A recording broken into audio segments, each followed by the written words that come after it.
Do you guys remember this movie? Watch this.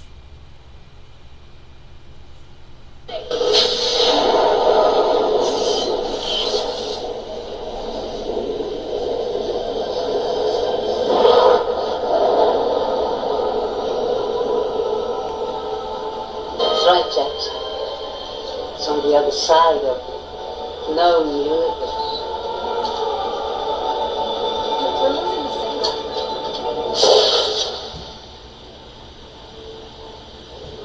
This is the information the probe sent back to us.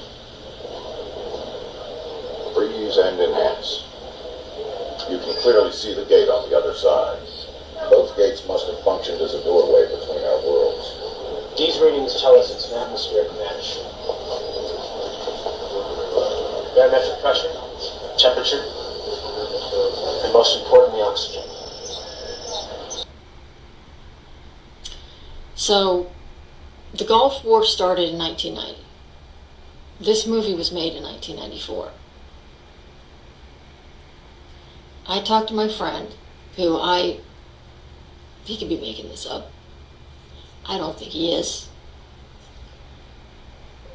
I had to ask. People kept asking me, asking this. They're telling me to ask questions. Ask him this question, ask him that question. How does he travel? If he's a time traveler, how does he travel? I asked him the question. He said he travels through a Stargate. Isn't that interesting? So I'd asked him, please indulge me with this Stargate. Now, either he knows things, you know, he studies, I don't know. But the Book of Enoch talks about 12 portals. There's 3 on the east, 3 on the west, 3 on the north, and 3 on the south. Seriously, it's in the Book of Enoch. It talks about 12 portals. It does. It's in there. Get the Book of Enoch, read it. The Gulf War started in 1990. How y'all think that he was going seeing all these different places? Think it was flying on a UFO, or you think that they were walking through different gates to see different realities and places, and how this whole matrix is being run? And they say in that community, in the UFO, in the community, paranormal community, that they were looking for a Stargate. All of a sudden, 1994, this movie comes out. Stargate. And I was fascinated by this movie. I don't know why, but I was drawn to it, and I watched it over and over and over again. I bought the movie. I bought several copies of them. I wore it out. I never heard of this story. I never heard of this. They were looking for a Stargate. I didn't hear about this until the last couple of years, that they had been looking for a Stargate. I never heard nothing about this, even with my ex being in the Gulf War, them looking for a Stargate. So all this is something I never heard about until now. I guess a couple years. But I was still drawn to this movie. So it's really weird. But then I find out about the situation with Close Encounters of the Third Kind movie. That, this is interesting, you guys, this is so crazy, that the movie Close Encounters of the Third Kind is based on a true story. That there was real footage, 600 feet footage, real footage of a UFO landing at Holloman Air Force Base, that they were going to give, Pentagon was going to give to a documentary. A guy was making a documentary. I got the names and stuff. It's actually all documented. This is actual truth. So, for those of you who are saying, give me proof, you find it. Google it yourself.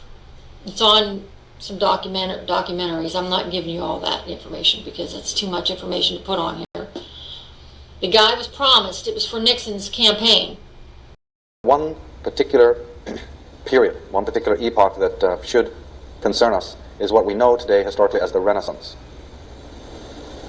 About the time of the 15th century, as they were congratulating themselves on their progress, the alien bureaucracy discovered the presence of the Stargate. They had to face the fact that even if all their technological hardware was successfully reconstructed, they still could not vacate the planet Earth, which had been placed under quarantine. So here we have it. Hundreds, thousands of years are going by.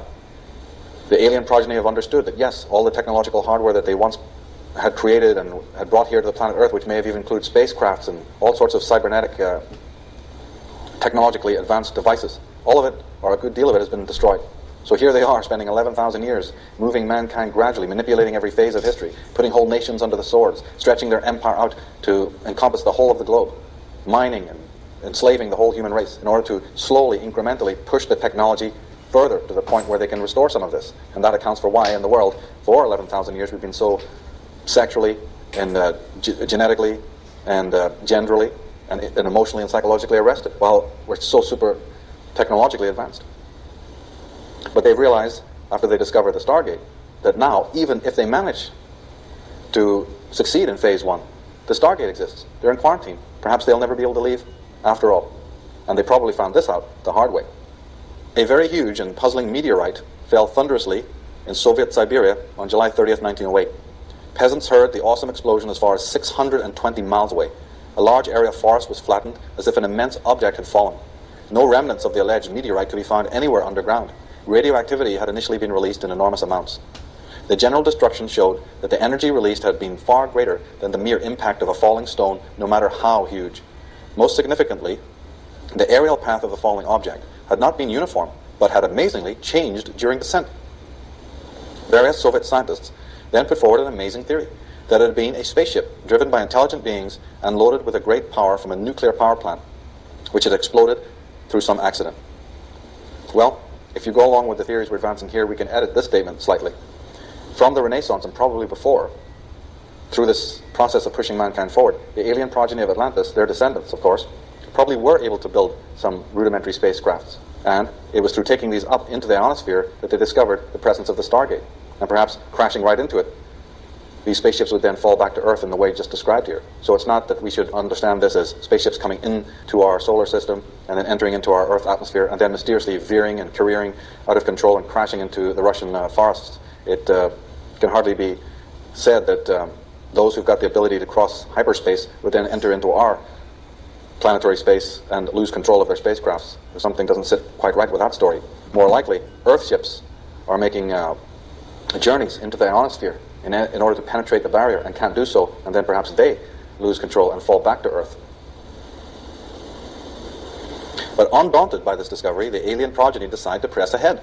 They put their greatest intellectuals onto the problem to see if a solution could be found, believing that what technology could erect, technology could take down. The major dynasties of the planet underwrote occultists, scholars, scientists, and philosophers to work on the Stargate problem. Elaborate efforts were also made to cover up the existence of the real opus. The perfect covers came to be that of both science and occultism. It was so effective that even today, most students and practitioners of both science and magic are unaware of the practical importance of their work and to whom it is really of benefit. Those of the inner sanctums also adopt clever cover acts and stories in order to be able to work undetected. Fronts are utilized by all major criminal syndicates, and it is no different with the children of the Nephilim, who have a great deal to hide from public view. And at this point we should remark that, of course, when we talk about the Atlantean progeny, we're not talking about the originals. These beings from other worlds with a pure alien DNA, and perhaps even some of their progeny, those with human and alien DNA, live for extended periods of time. There's reports that the original alien warlocks could live for up to 700 years, but they're not eternal and do in fact die. So the Atlantean progeny, the bloodline that we're talking about, are descendants of the original warlocks of Atlantis. We can surmise that none of the original warlocks exist, although some accounts say that they do. So who are the new Atlanteans? And how would we identify them?